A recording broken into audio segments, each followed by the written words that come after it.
Good body every morning. This is Maestro. Pay no attention to the banging on the wall. There may or may not be people locked in the closet right now because it's the Maestro takeover. Because we're talking prep all morning. Booze. How's everybody feeling this morning? Let's just go and hop right into the noise. Just get it started right away.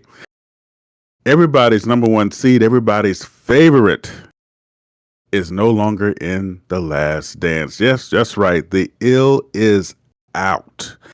Heartland Zombie Stars just came right in and handled their business early. Heartland Zombie Stars did exactly what they did against the G5 in terms of coming out early, strong offense and stifling defense, keeping the Philadelphia Elite to 68 points on the night while they were able to score on such a regular basis and never gave the Philadelphia Elite a chance to get really close until the very end of the game where we thought the Ill might have a chance to come back in, and before you know it, what do we get?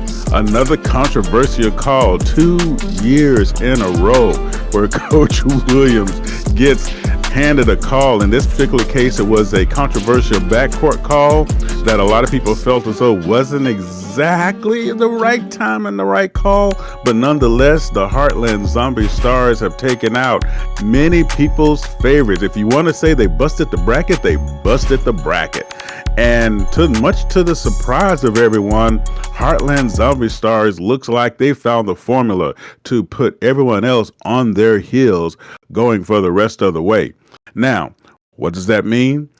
They're going to face another prohibitive favorite coming up in the very next round, but we had some drama on the night like nobody's business. The Yacht Club falls to Beast of the East 77-58, but that wasn't even the news of the night. Coach McMillan had a confrontation with one of the owners, or the top owner, by the way, Zara Ramirez, as he was leaving the court, had to be separated and eventually had to be escorted out of the game. Out of the arena. And doing so, a lot of things sparked right away. And I will tell you this, I was trying to put together a piece about the game, went to check the Yacht Club site, and his name was already gone. So that means the dust doesn't even settle on the body yet. Next thing you know, that chair is already open. And then to another very huge surprise, one of the top players, Ken Yang, made a comment of being glad that Coach McMillan was gone. We're doing some more reporting on that. Some of the early word has been about engagement, about being connected to the players. And with that not being the case, that can be problematic, especially our players who are active and ready to get it done, and they don't feel like their coach is there regardless of the success that we felt as though the Yacht Club had this year. So a lot of tea got spilt last night, fam. I don't know what else to tell you. So, moving forward, let's see here. Who is the favorite now? The Ill is out. On that side of the bracket, in upcoming, we have Heartland Zombie Stars, who seems to be the giant killer, going up against a giant, the Bay Area Breakers, who handled the OGs last night. Very, very, very close game, by the way. But it appears as though Bay Area Breakers might be our favorite on that side of the bracket. Of course, having to face the Heartland Zombie Stars, who show you that they're not afraid to be the David to your Goliath. So that's going to be very interesting. And on the other side, Best Coast Ballers versus Beast of the East. So we got East Coast West Side again, West Side going down again.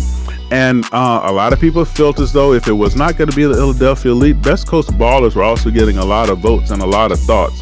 What do you guys think? Who do you think is going to be our prohibitive favorite? I'll tell you something right now. I got a feeling it's going to be an all West Coast final after in the last dance, after our last four. But it's SimWorld Prep.